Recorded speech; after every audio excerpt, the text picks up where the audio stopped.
Uh, Travis, no Jake today. Adam Gaudette left midway through, and I'm also hoping you can give us an update on Elias Pettersson, all in one.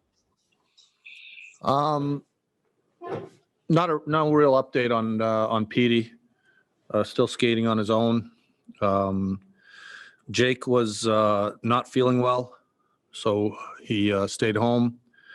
Adam Gaudette had a positive test come in this morning and a COVID test, and we were following NHL protocol, and he left the ice. Travis, with power play 2, you saw Travis Boyd there a fair bit. Looked like he worked at both sort of half wall spots. What do you think, or what do you like about his game to potentially translate and help you on PP2? Well, there's always a reason we put a guy there. I think he's, he's a skilled player. He's got good hands. Anytime you're looking at a power play player, you're looking at their hockey smarts as well. If they're capable of playing it, we think that he's got a chance to do it. We're looking for gain some traction on our second unit, and he might be able to help. So we got to look at him today. Next up is Jay Janauer. Travis, I know on the weekend you said you weren't expecting Petey this week, and you just said that he's skating on his own. We're getting close to a month now that he hasn't played. The severity of his injury, Travis, was it more serious than you thought? And how far along is he in his recovery now? Definitely was more serious than we thought originally. He played a game, kind of felt it a little bit, and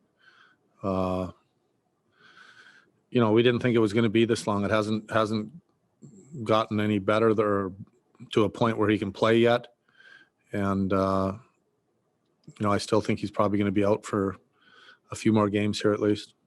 Are you concerned, Travis, that he may need surgery and he may be shut down for the season, seeing how it's going longer, and it doesn't sound like it's getting better according to you?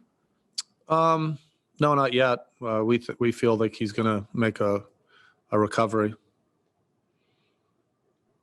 Next up here is Daniel Wagner.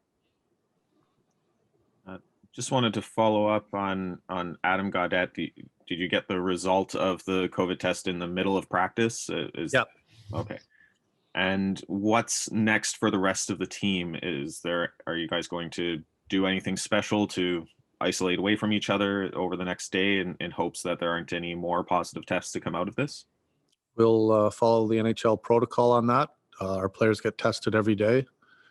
And obviously we've been tested this morning, and we'll see how those test results come back when we get them back.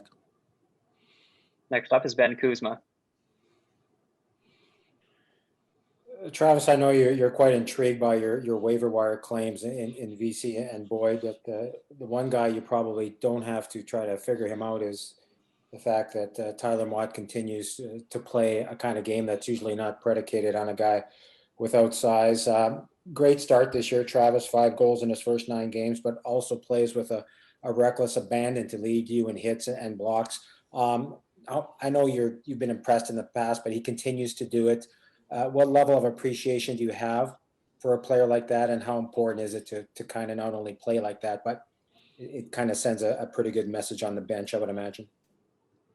Well, it's not about sending messages on the bench. It's about having players that are willing to do whatever it takes to win. We've talked about that really for a while now. You can have all the skill you want. You can get all the accolades you want. But if you're not willing to do a lot of the hard things in the game, you're not going to win a whole lot in this league. Motter's a guy that's worked his way into a nice role for him. I still think he's improving as a player. We saw that at the start of the year with his goal scoring. I think he's a guy that's probably capable of scoring more in the past, but he also knows where his hat is hung and the type of player that he has to be to play in the league and have success. And I think he's embraced it as well. I think that's a big part of being that kind of player, is really accepting it and embracing it and liking it. And he's a good player for us.